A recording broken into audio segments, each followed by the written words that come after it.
Un plaisir de vous retrouver sur Tout TV Africa pour cette nouvelle édition de Gatingo. Bienvenue à tous.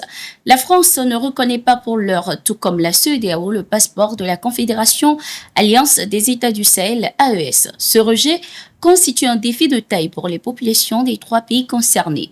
Selon certaines informations, les autorités consulaires françaises au Mali ont refusé d'accepter le passeport de l'AES comme document valide pour les demandes de visa, invoquant ainsi des raisons administratives. Des difficultés similaires ont été également signalées par les citoyens auprès de d'autres représentations diplomatiques. Dans un communiqué en date du 16 février 2025, le ministère malien de la Sécurité et de la Protection civile a rassuré la population, précisant que toutes les procédures administratives avaient été scrupuleusement respectées. Il a également indiqué qu'à compter du 22 janvier 2025, l'OACI, l'ensemble du réseau diplomatique extérieur du Mali ainsi que toutes les missions diplomatiques et consulaires accréditées au Mali avaient été informées du lancement du passeport AES. Toutefois, le ministère malien a précisé qu'aucune saisine officielle n'avait été reçue concernant des problèmes liés à l'utilisation de ce document de voyage, tant par le ministère de la Sécurité que par celui des Affaires étrangères. Il a donc invité les citoyens à signaler toute difficulté rencontrée.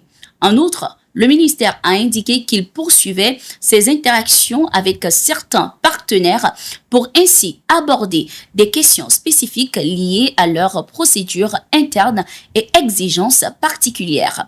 Rappelons, dans un communiqué, la CEDEAO, la Communauté économique des États de l'Afrique de l'Ouest, a également déclaré ne reconnaître que pour l'heure les passeports des ressortissants des trois pays qui portent le logo de l'institution sous-régionale.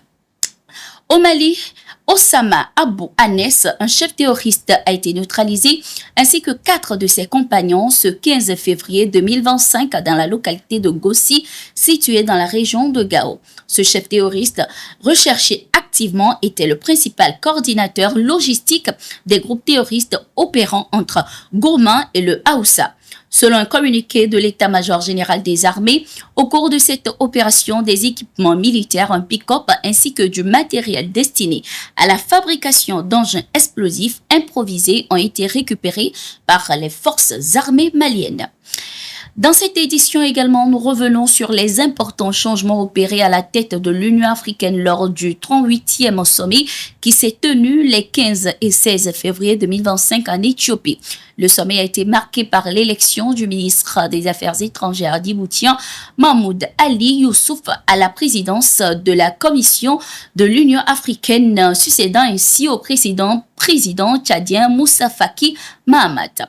Mahmoud Ali Youssouf a obtenu 33 voix sur 49 pays votants. Après avoir dirigé les affaires étrangères de Djibouti pendant 20 ans, il devient désormais le visage et la voix de l'institution panafricaine pour les 4 prochaines années. Sa mission s'annonce ainsi délicate face aux tensions politiques et aux défis sécuritaires et il devra mener des réformes pour renforcer le rôle de l'Union africaine en Afrique et à l'international. Dans la même lignée, le président angolais João Lourenço a officiellement pris ses fonctions à la tête de l'Union africaine, succédant de son côté au président mauritanien Mahmoud Ould Cheikh El Ghazouani pour un mandat d'1 an.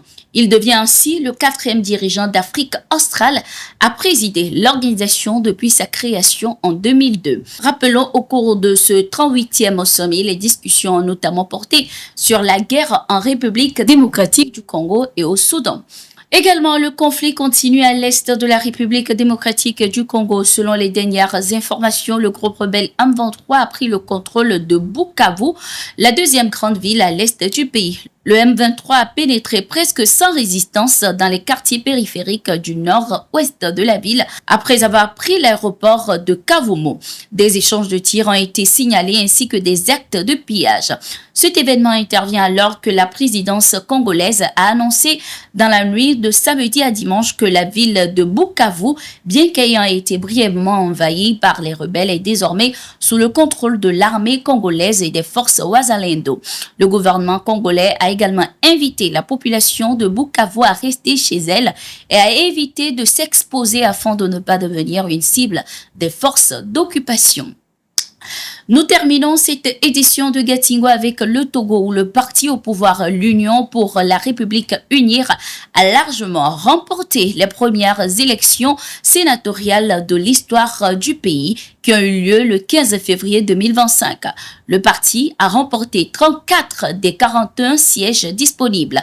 Les autres formations politiques se partagent les 7 sièges restants, notamment Bâtir en obtient 2, l'ADI 1, l'UFC 1 et 3 sièges sont attribués à des candidats indépendants. Certains partis de l'opposition tels que l'Alliance nationale pour le changement ANC, les Forces démocratiques pour la République, FDR et la Dynamique pour la majorité du peuple, MPD, une coalition regroupant des partis politiques et des organisations de la société civile, ont boycotté le scrutin, dénonçant de leur côté un coup d'État constitutionnel.